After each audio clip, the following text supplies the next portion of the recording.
Hello friend, कैसे हैं? अच्छे हैं ना? आपका रोजगार तक चैनल पर स्वागत है। आज हम लोग कुछ क्वेश्चन देखेंगे। प्रीवियस क्लासेज में भारतीय संविधान का विकास चैप्टर पढ़े थे। उनके कुछ क्वेश्चन जो सभी एग्जामों के लिए बहुत महत्वपूर्ण है, उसको आज हम लोग सॉल्व करेंगे, जो ऑब्जेक्टिव है। देखते हैं आज का पहला क्वेश्चन।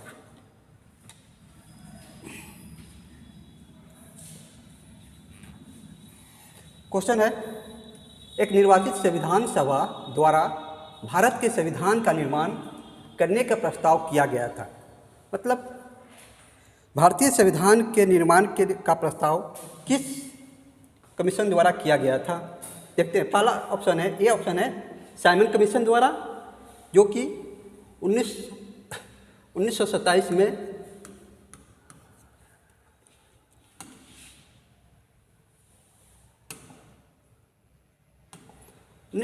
में बना था। साइमन कमीशन में के सभी सदस्य अंग्रेज थे, इसलिए भारतीयों ने इनका विरोध किया था। भारत सरकार अधिनियम 1935, इस अधिनियम में केंद्रीकरण को बढ़ावा दिया गया तथा केंद्र में द्वैत शासन की व्यवस्था की गई। इसके अलावा इस अधिनियम के द्वारा प्रांतों में द्वैत शासन का अंत कर दिया गया तथा जो हमारे राष्ट्रपति का अध्यादेश देने का अधिकार है, इसी अधिनियम के द्वारा लिया गया है। इस अधिनियम को भारतीय संविधान में बहुत महत्वपूर्ण स्थान है। भारत सरकार जो अधिनियम 1935 है, ये हमारे भारतीय संविधान का मूल स्रोत भी कह सकते हैं। इसके बहुत सारे अनुच्छेद या धाराएं इसमें शामिल किया गया है। इसके अलावा क्रिप्स मिशन 1942 में आया था। इसी मिशन के द्वारा पहली बार संविधान सभा के निर्माण के लिए बात कही गई थी। क्रिप्स के इसके अध्यक्ष थे Stafford Cripps. British cabinet delegation ये आया था 1946 में। तो हम लोग देखते हैं कि क्रिप्स मिशन द्वारा पहली बार 1942 में संविधान के निर्माण के लिए बात कही गई थी। इसलिए इसका आंसर सी सही होगा। नेक्स्ट क्वेश्चन देखते हैं। नेक्स्ट क्वेश्चन है, कैबिनेट मिशन योजना के अंतर्गत संविधान निर्मात्री परिषद में प्रत्येक प्रांत को आवंटित सदस्य संख्या निर्धारित करने के लिए एक प्रतिनिधि कितनी जनसंख्या के अनुपात में था? कैबिनेट मिशन 1946 में आया था, जिसके अनुसार संविधान सभा में प्रतिनिधियों की चुनाव के लिए प्रांतों के आधार पर व्यवस्था की, जनसंख्या के अनुपात में व्यवस्था की गई थी। जिसके अनुसार हम लोग देखते हैं कि इसमें बात जो कहा गया था, लगभग 10 लाख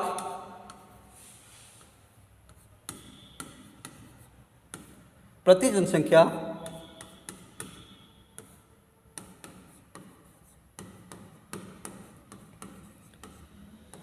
पर एक प्रतिनिधि का चुनाव की बात कही गई थी।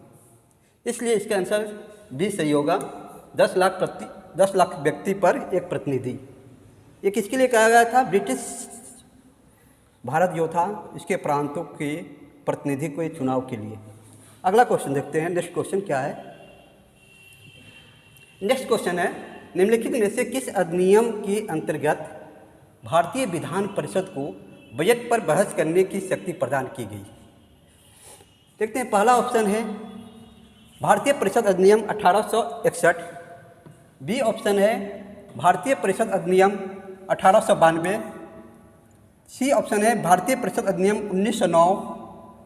डी ऑप्शन है भारत शासन अधिनियम 1919। हम यहाँ देखते हैं, जो भारतीय परिषद अधिनियम 1861 है, अधिनियम है,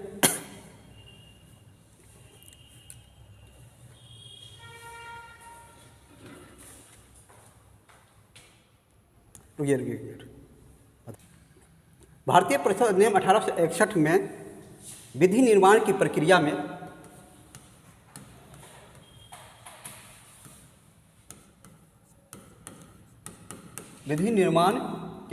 में भारतीयों को शामिल किया गया है।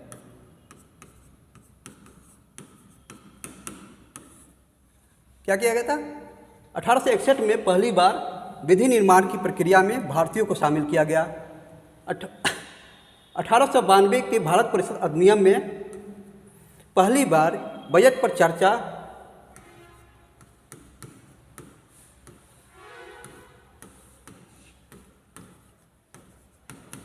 का अधिकार दिया गया था, अर्थात इसका आंसर भी सही होगा। भारतीय परिषद अधिनियम 1909 में हम लोग देखते हैं, इसमें इसकी महत्वपूर्ण बात यह है कि इसमें पहली बार मुस्लिमों के लिए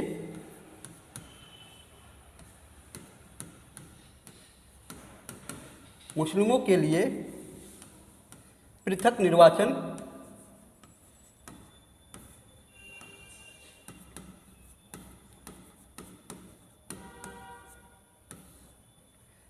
की बात की गई थी, निर्वाचक मंडल बनाया गया था। भारत शासन अधिनियम 1919 में इसकी महत्वपूर्ण बात यह है कि इसमें प्रांतों में द्वैत शासन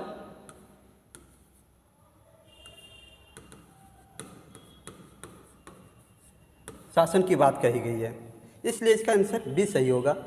नेक्स्ट क्वेश्चन देखते हैं। ब्रिटिश भारत में सांप्रदायिक प्रतिनिधित्व की व्यवस्था निम्नलिखित में से किस अधिनियम द्वारा की गई थी? ये ऑप्शन है भारतीय काउंसिल अधिनियम 1892, बी ऑप्शन है मार्ले मिंटो सुधार अधिनियम 1909, सी ऑप्शन है मॉन्टेग्यू चेम्सफोर्ड सुधार 1919, डी ऑप्शन है भारत सरकार अधिनियम 1935। भारतीय काउंसिल अधिनियम 1892 में पहली बार बजट पर चर्चा करने के लिए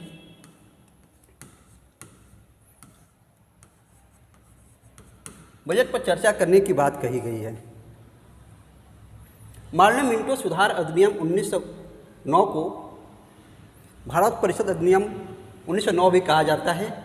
इसमें पहली बार मुस्लिमों के लिए पृथक निर्वाचक मंडल बनाने की बात कही गई थी।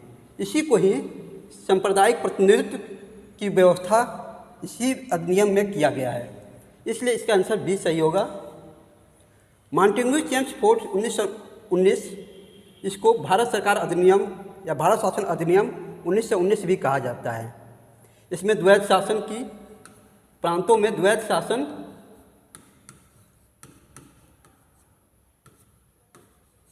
की बात कही गई है।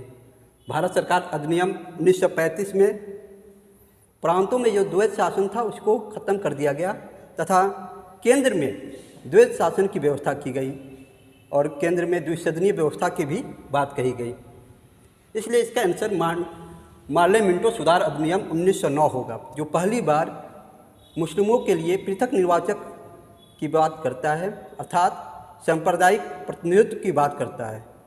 नेक्स्ट क्वेश्चन देखते हैं। अगला क्वेश्चन है, भारत का संघीय न्यायालय निम्नलिखित में से किस वर्ष में स्थापित किया गया था? आप इसको थोड़ा सॉल्व कीजिए, देखते हैं क्या आंसर आप लोग देते हैं। ये ऑप्शन है 1935, बी ऑप्शन है 1937, सी ऑप्शन है 1946, डी ऑप्शन है 1947। 1935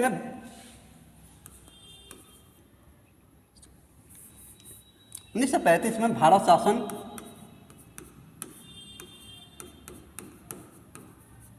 अधिनियम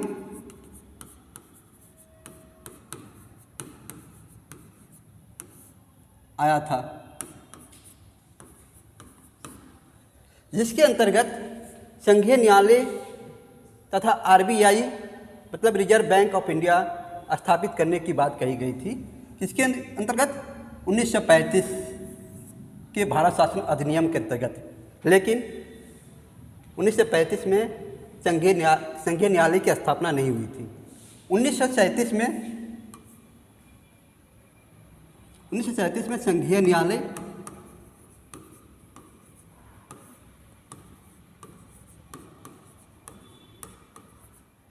स्थापित किया गया था।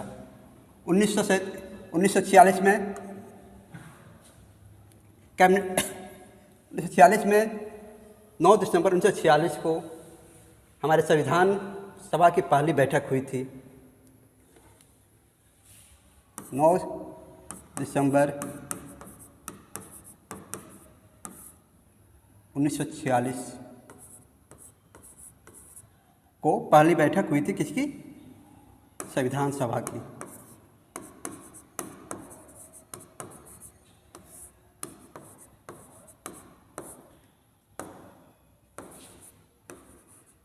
प्रथम बैठक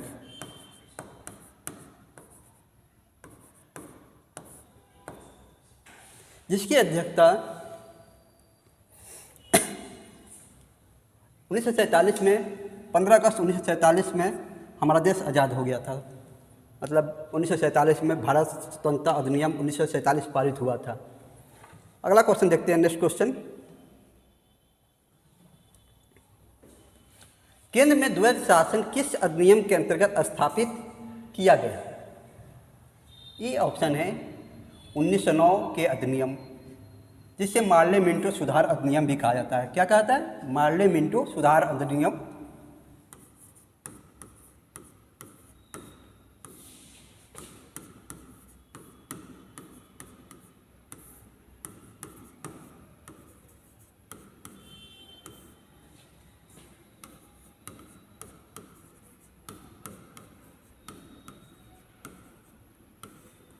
इसी अधिनियम के अंतर्गत सांप्रदायिक निर्वाचन की व्यवस्था की गई थी, अर्थात 1909 के अधिनियम में ही मुस्लिमों के लिए पृथक निर्वाचक मंडल की व्यवस्था की गई। भारत सरकार अधिनियम 1919, इसे मॉन्टेग्यू चेम्सफोर्ड अधिनियम भी कहा जाता है। इसकी महत्वपूर्ण बात यह थी कि प्रांतों में द्वैध शासन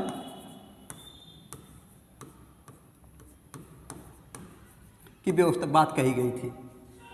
भारत सरकार अधिनियम 1935 में प्रांतों के द्वैध शासन को समाप्त किया गया तथा केंद्र में द्वैध शासन की व्यवस्था लागू की गई, प्रांतों से हटाकर यहाँ केंद्र में।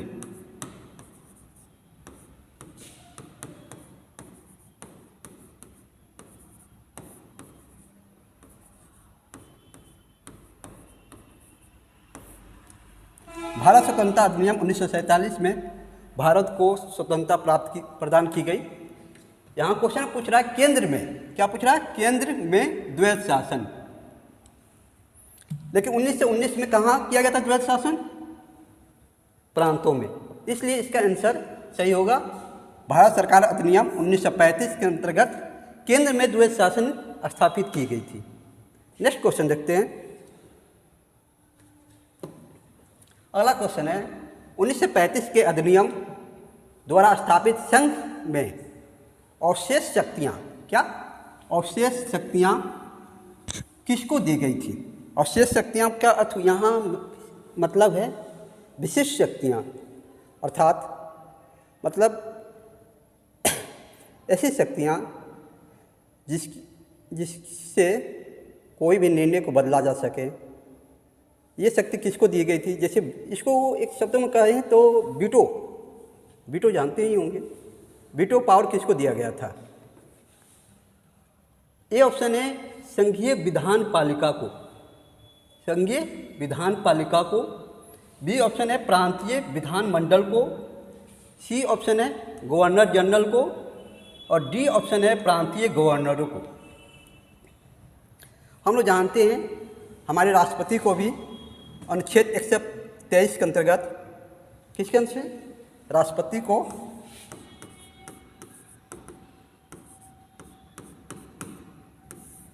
अनुच्छेद 123 के अंतर्गत वीटो पावर दिया गया है, जो कि भारत शासन अधिनियम 1935 की धारा, कौन सा?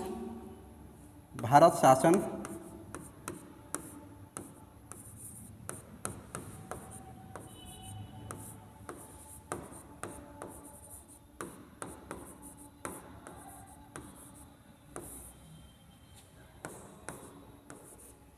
1935 की धारा 42 एवं 43 से ली गई है। अर्थात तो हम यहाँ देखते हैं उस समय 1935 में जो भारत में महत्वपूर्ण व्यक्ति थे वो थे वायसराय, जिसे गवर्नर जनरल भी कहा जाता था। उनको ही 1935 के भारत शासन अधिनियम के अंतर्गत वीटो पावर दिया गया था, इसलिए इसके आंसर सही होगा गवर्नर जनरल को। नेक्स्ट क्वेश्चन देखते हैं।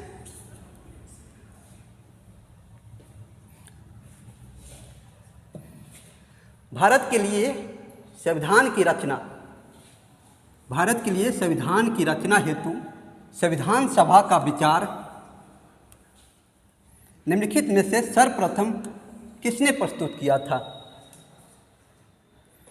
ए ऑप्शन है स्वराज पार्टी ने 1934 में, कांग्रेस पार्टी ने 1936 में, मुस्लिम लीग ने 1942 में और सर्वदलीय सम्मेलन 1946 में। हम लोग जानते हैं स्वराज पार्टी की स्थापना 1922 में हुई थी। किसने किया था? चित्तरंजन दास और मोतीलाल नेहरू ने।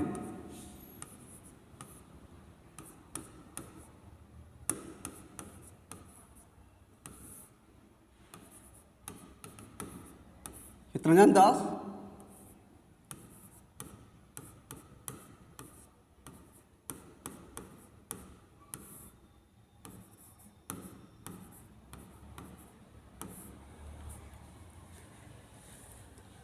विधान परिषद के चुनाव में भाग लेने को लेकर कांग्रेस से मतभेद होने के कारण चित्तरंजन दास और मोतीलाल नेहरू ने स्वराज पार्टी की स्थापना की थी। और यहाँ हम देखते हैं 1934 में पहली बार स्वराज पार्टी ने ही संविधान सभा का विचार प्रस्तुत किया था। 1934 में ही एम.एन. राय ने भी सर्वप्रथम संविधान सभा की निर्माण का विचार प्रस्तुत किया था, लेकिन यहाँ पार्टी पूछ रहा है, इसलिए स्वराज पार्टी ने 1934 में प्रस्तुत किया था। कांग्रेस पार्टी की स्थापना हम लोग देखते हैं 1885 में हुई थी। कहाँ हुई थी? मुंबई में। इसके प्रथम अध्यक्ष W.C. बनर्जी थे। W.C. बनर्जी, व्योमेश चंद्र बनर्जी। कांग्रेस के प्रथम अधिवेशन में लगभग क्या 72 सदस्यों ने भाग लिया था। कितने सदस्य? और इसके सचिव थे A.O. ह्यूम।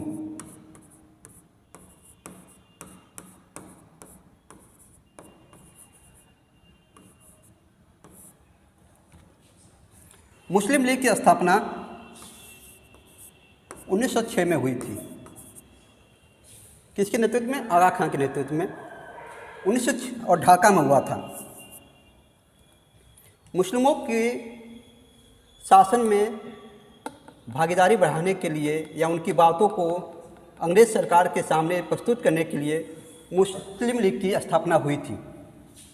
चलिए अब नेक्स्ट क्वेश्चन देखते हैं।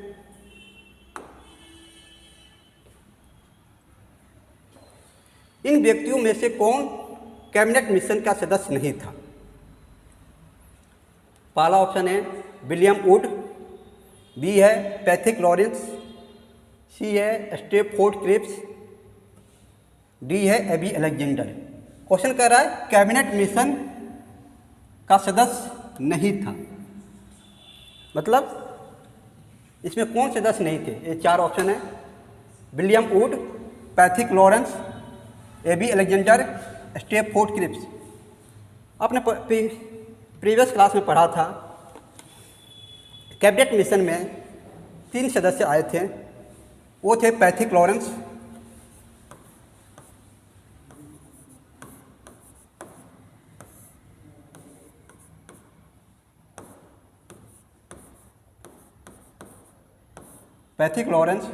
ये कैबिनेट मिशन के अध्यक्ष थे।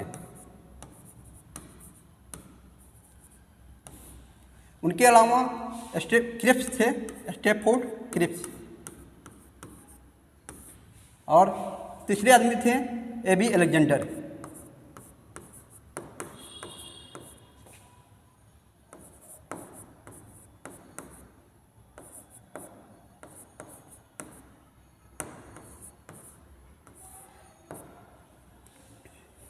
ये नौसेना मंत्री थे। और यहाँ हम देखते हैं 3 आदमी थे, पैथिक लॉरेंस, स्टैफोर्ड क्रिप्स और एबी अलेक्जेंडर, मतलब विलियम वुड नहीं थे। इसलिए इसका आंसर सही होगा विलियम वुड, क्योंकि यहाँ पर क्वेश्चन पूछ रहा है कौन सदस्य नहीं था। नहीं था मतलब विलियम वुड नहीं थे इसके सदस्य। नेक्स्ट क्वेश्चन देखते हैं।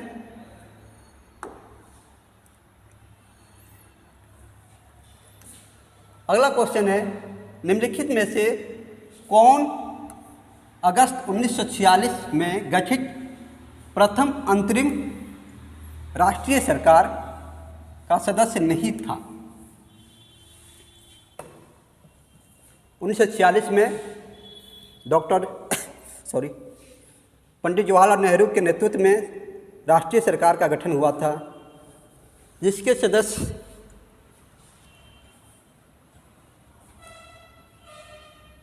डॉक्टर राजेंद्र प्रसाद, उस समय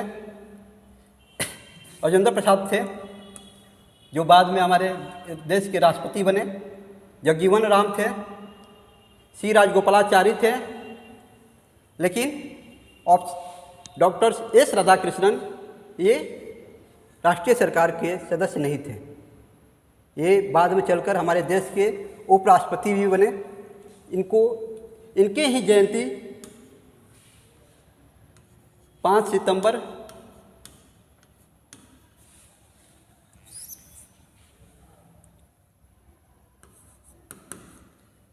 सितंबर को शिक्षक दिवस के रूप में मनाया जाता है।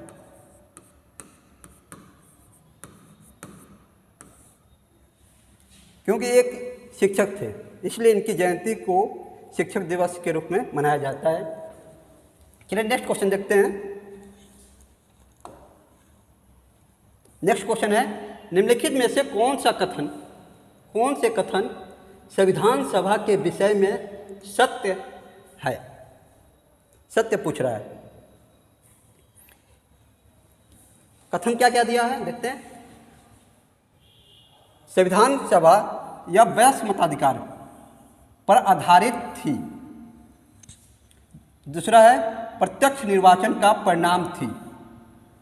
तीसरा है बहुदलीय निकाय थी। चौथा है इसने अनेक समितियों के माध्यम से कार्य किया। यहाँ ऑप्शन में दिया है कथन 1 और 2। ए में कथन 1 और 2 सही है। बी ऑप्शन है कथन 2 और 3 सही है। कथन सी है 3 और 4 सही है। कथन डी कह रहा है 1, 2, 3, 4 मतलब चारों ऑप्शन कथन सही है। यहाँ पर हम देखते हैं जो संविधान सभा का निर्माण हुआ था वो वयस्क मताधिकार के आधार पर नहीं हुआ था। इनके सदस्यों का चुनाव प्रांतों के प्रतिनिधि के आधार पर हुआ था, अर्थात इनडायरेक्ट रूप से हुआ था, डायरेक्ट रूप से नहीं हुआ था, प्रत्यक्ष रूप से नहीं हुआ था। अर्थात यहाँ देखते हैं जो वयस्क मताधिकार की बात कर रहा है ये गलत है, क्योंकि वयस्क मताधिकार के आधार पर चुनाव नहीं हुआ था। दूसरा कथन कह रहा है प्रत्यक्ष निर्वाचन का परिणाम थी। यह भी कथन गलत है, क्योंकि संविधान सभा के सदस्यों की चुनाव प्रांतों के सदस्यों के अप्रत्यक्ष अनुपातिक प्रतिनिधित्व प्रणाली के आधार पर हुआ था। संविधान सभा बहुदलीय निकाय थी, इसलिए कथन 3 सही है। कथन 4 कह रहा है अनेक समितियों के माध्यम से कार्य किया संविधान सभा। यह भी कथन सही है, क्योंकि संविधान के निर्माण में बहुत सारी समितियां बनी थी, जिसके माध्यम से हमारे संविधान का निर्माण हुआ, इसलिए कथन 4 भी सही है। जैसे देखते हैं प्रारूप समिति हुआ, मूल अधिकार पर समिति बनी थी, अल्पसंख्यक मामलों पर समिति बनी थी, बहुत सारी समितियां बनी थी, राष्ट्रीय संघ समिति, प्रांतीय संघ शक्ति समिति, उनको बाद में देखते हैं। इसलिए यहाँ ऑप्शन कथन 3 और 4 सही है, इसलिए ऑप्शन में देखते हैं ऑप्शन सी में दिया है 3 और 4 कथन सही है, इसलिए ऑप्शन सी सही होगा। नेक्स्ट क्वेश्चन देखते हैं। अगला क्वेश्चन है,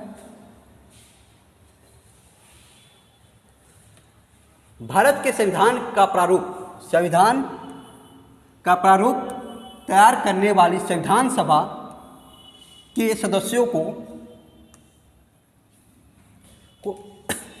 को ऑप्शन ए है ब्रिटिश संसद द्वारा नामित किया गया। किसके द्वारा? ब्रिटिश संसद द्वारा। कथन ऑप्शन ए में है ब्रिटिश संसद द्वारा नामित किया गया।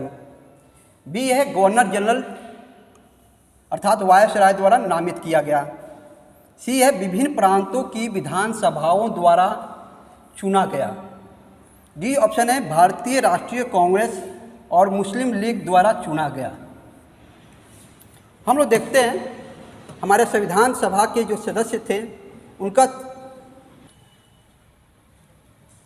हम लोग देखते हैं संविधान सभा के सदस्यों का चुनाव या उनका निर्वाचन ब्रिटिश भारत के प्रांतों के विधान परिषद के सदस्यों द्वारा किया गया था। इसलिए इस क्वेश्चन का ऑप्शन सी राइट आंसर होगा, अर्थात विभिन्न प्रांतों के विधानसभाओं द्वारा चुना गया था। नेक्स्ट क्वेश्चन देखते हैं। अगला क्वेश्चन है, संविधान सभा की प्रथम बैठक की अध्यक्षता किसने की थी? संविधान सभा की प्रथम बैठक की अध्यक्षता किसने की थी? ये ऑप्शन है डॉक्टर राजेंद्र प्रसाद, बी है डॉक्टर भीमराव अंबेडकर, सी है सच्चिदानंद सिन्हा, डी है मौलाना अबुल कलाम आज़ाद। हम लोग जानते हैं संविधान सभा की प्रथम बैठक 9 दिसंबर 1946 को हुई थी, जिसके अस्थायी अध्यक्ष कौन सा? 9 दिसंबर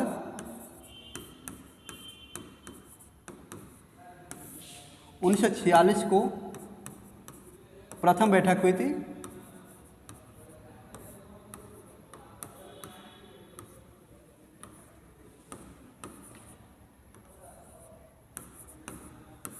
जिसकी अध्यक्षता सच्चिदानंद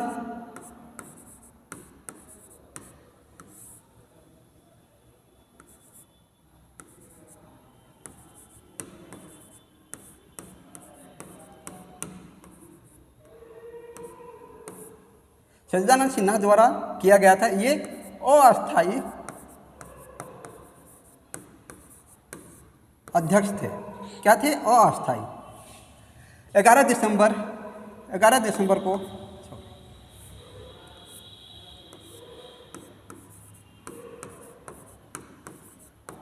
11 दिसंबर को डॉक्टर राजेंद्र प्रसाद को अस्थायी अध्यक्ष चुना गया। डॉक्टर भीमराव अंबेडकर ये प्रारूप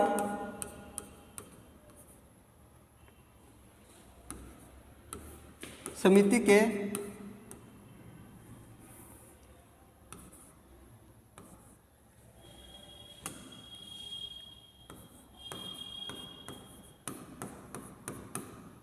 अध्यक्ष थे। अर्थात यहाँ क्वेश्चन पूछ रहा है प्रथम बैठक जो कि 9 दिसंबर को हुआ था, उसकी अध्यक्षता किसने की थी? हम लोग देखते हैं सच्चिदानंद सिन्हा ने की थी, इसलिए ऑप्शन सी सही होगा, डॉक्टर सच्चिदानंद सिन्हा। नेक्स्ट क्वेश्चन देखते हैं। अगला क्वेश्चन है, भारत की संविधान निर्मात्री सभा के अध्यक्ष कौन थे? क्वेश्चन है संविधान निर्मात्री सभा, संविधान निर्माण करने के लिए जो संविधान सभा बनी थी उसके अध्यक्ष कौन थे?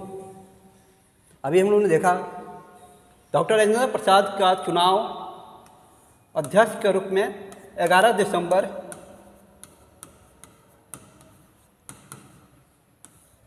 1946 को किया गया था। अर्थात इसलिए इसका ऑप्शन ए सही आंसर होगा, doctor Rajendra Prasad. Doctor B.R. Ambedkar प्रारूप समिति के अध्यक्ष थे। नेक्स्ट क्वेश्चन देखते हैं। अगला क्वेश्चन है, संविधान सभा में उद्देश्य प्रस्ताव निम्न में से एक के द्वारा प्रस्तुत किया गया? ऑप्शन ए है डॉक्टर B.R. अम्बेडकर, बी है डॉक्टर जवाहरलाल नेहरू, सी है राजेंद्र प्रसाद, डी है डॉक्टर C.D. देशमुख।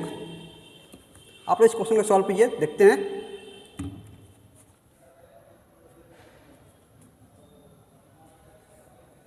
सॉल्व कीजिए, देखते हैं क्या आंसर आप लोग दे रहे हैं।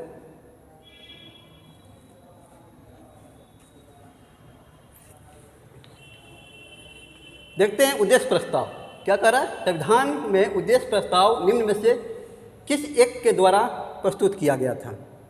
उद्देश्य प्रस्ताव के बारे में जान लेते हैं। ये हमारे प्रियम्बल या प्रस्तावना का आधार बना, जिसको 13 दिसंबर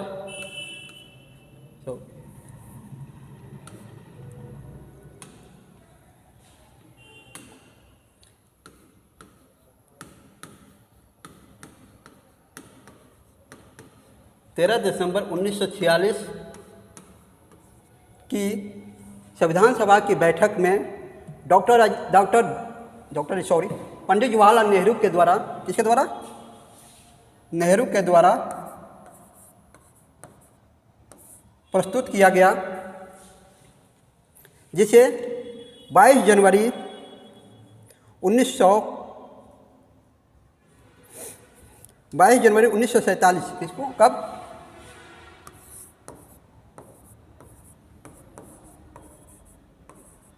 22 जनवरी 47 को पारित कर दिया गया। इसलिए इस क्वेश्चन का सही आंसर होगा ऑप्शन बी, पंडित जवाहरलाल नेहरू के द्वारा प्रस्तुत किया गया था और 22 जनवरी 1947 को इसको पारित कर दिया गया, जो कि हमारे उद्देश्य का या प्रस्तावना का आधार बना। अगला क्वेश्चन देखते हैं।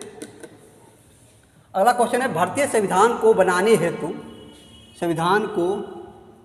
हेतु भारतीय संविधान सभा के कुल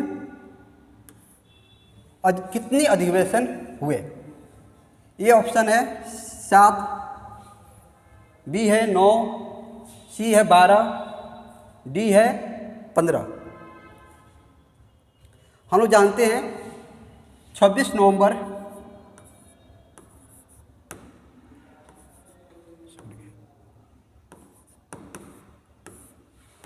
1949 को संविधान बनकर तैयार हो गया था। उस समय तक 11 अधिवेशन हुए थे। 11 अधिवेशन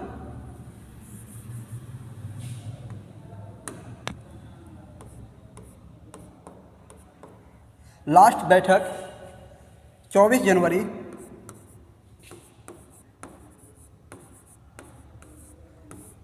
1950 को हुआ, जिससे मिलाकर कुल बैठक संविधान के निर्माण के लिए कुल बैठक 12 हो गया। इसलिए ऑप्शन सी सही होगा 12। नेक्स्ट क्वेश्चन देखते हैं। अगला क्वेश्चन कह रहा है भारत की संविधान सभा की अंतिम बैठक, क्या कह रहा है? अंतिम बैठक की सही तिथि को बताएं। ये ऑप्शन है 26 नवंबर 1949, बी है 5 दिसंबर 1949, सी है 24 जनवरी 1950 और डी है 25 जनवरी 1950। अभी हम लोगों ने देखा 24 जनवरी को, 26 नवंबर को तो संविधान बनकर तैयार हो गया था, लेकिन 24 जनवरी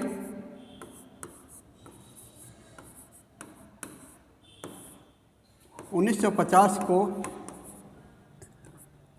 संविधान सभा की अंतिम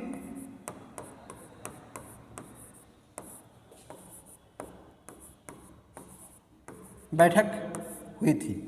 इसलिए इस क्वेश्चन का सही आंसर होगा ऑप्शन सी 24 जनवरी 1950। नेक्स्ट क्वेश्चन देखते हैं। ये मिलान करने वाला क्वेश्चन है। देखिए आप लोग, सूची एक्स है और सूची वाई है। सूची एक्स में ऑप्शन ए में दिया है संविधान सभा के पहले उपाध्यक्ष। बी ऑप्शन में है प्रारूप समिति के मूलतः एकमात्र कांग्रेसी सदस्य। सी ऑप्शन है राजस्थान की रियासतों का प्रतिनिधित्व करने वाले संविधान सभा के सदस्य। और डी ऑप्शन है संघ संविधान समिति के अध्यक्ष।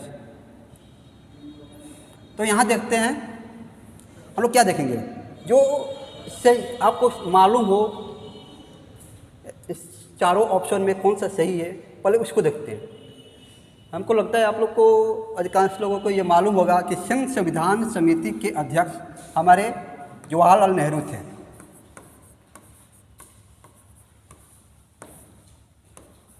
जवाहरलाल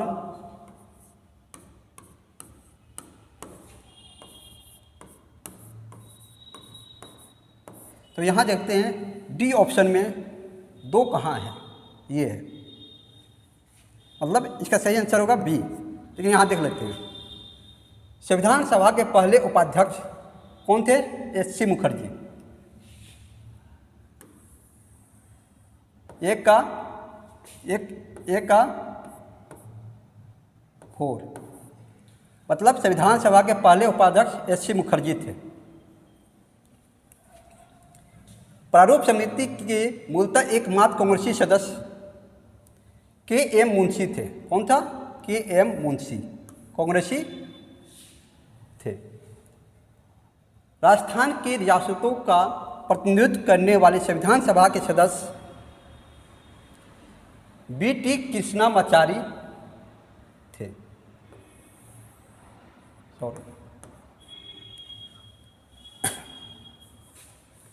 इसका सही आंसर होगा बी।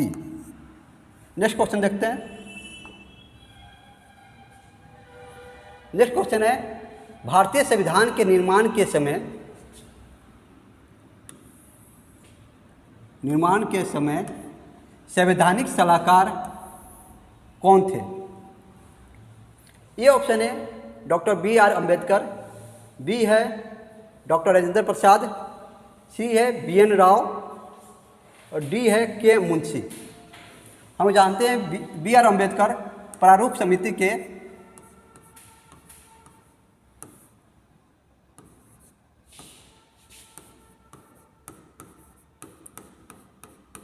के अध्यक्ष थे। राजेंद्र प्रसाद संविधान निर्मात्री सभा के अध्यक्ष थे। और सी ऑप्शन में जो बी.एन. राव हैं वो संवैधानिक सलाहकार थे। इसलिए इस क्वेश्चन का सही आंसर होगा बी.एन. राव। बी.एन. राव ही हमारे संविधान निर्माण के मुख्य सलाहकार या संवैधानिक सलाहकार माना जाता है उनको। नेक्स्ट क्वेश्चन देखते हैं।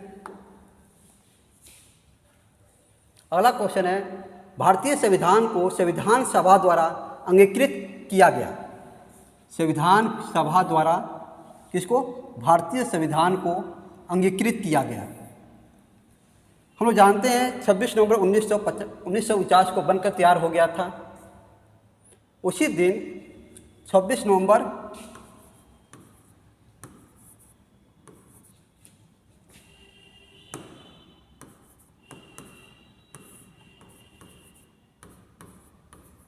1949 को 11 बैठकों में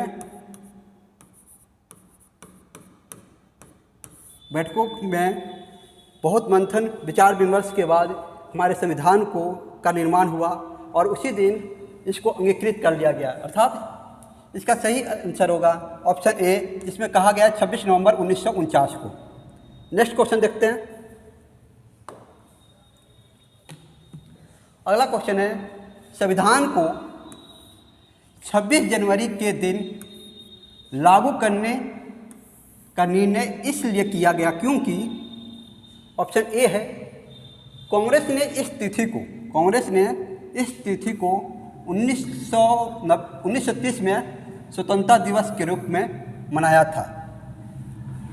बी ऑप्शन है इस तिथि को 1942 में भारत छोड़ो आंदोलन प्रारंभ किया गया था। यह एक शुभ दिन था। और डी है उपयुक्त में से कोई नहीं। हम लोग जानते हैं भारत छोड़ो आंदोलन 9 अगस्त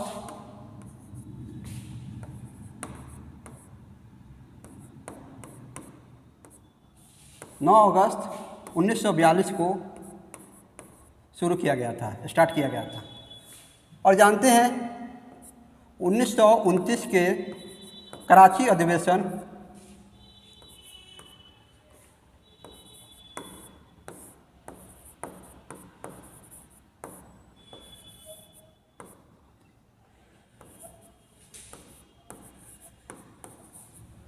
अधिवेशन में कांग्रेस ने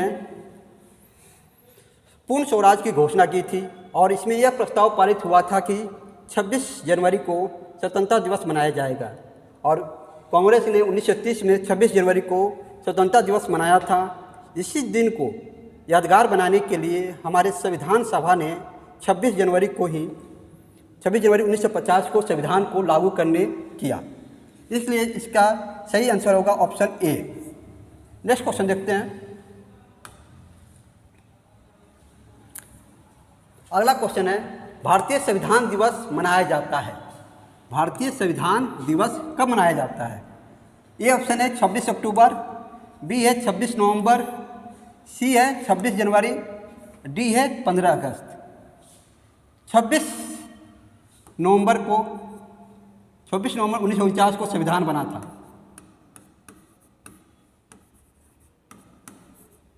संविधान का निर्माण हुआ था 1949 में। 15 अगस्त 1947 को हमारा देश आज़ाद हुआ था और 26 जनवरी 1950 को हम गणतंत्र बने थे। जिस दिन हमारे संविधान का निर्माण हुआ था उस दिन को ही संविधान दिवस मनाया जाता है। इसलिए ऑप्शन बी सही होगा 26 नवंबर को। नेक्स्ट क्वेश्चन देखते हैं। अगला क्वेश्चन है, भारतीय संविधान को 26 नवंबर 1949 को किसके द्वारा अधिनियमित किया गया था? ऑप्शन ए है संविधान सभा द्वारा, बी है भारत के गवर्नर जनरल द्वारा, सी है भारतीय संसद द्वारा और डी है ब्रिटिश संसद द्वारा। हम लोग जानते हैं भारत शासन अधिनियम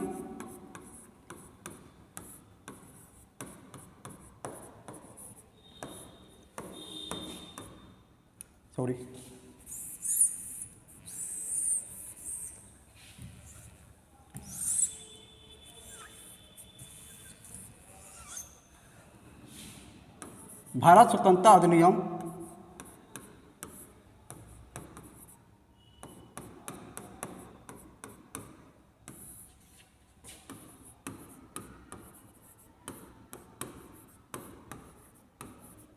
1947 के अंतर्गत जो हमारी संविधान सभा था उसको संप्रभु और स्वतंत्र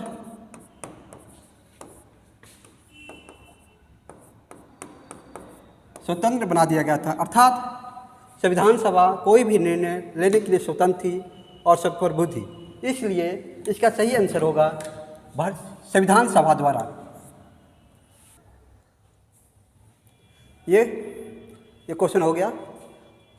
ये क्वेश्चन जो हमने आज सॉल्व किए हैं, अगर आपको पसंद आ रहा हो तो इस वीडियो को लाइक करें, इस चैनल को सब्सक्राइब करें और दूसरे अपने दोस्तों के पास शेयर करें जिससे कि उनको भी लाभ हो। फिर कल अगले नेक्स्ट टॉपिक के लिए मिलते हैं नेक्स्ट क्लास में। Thank you.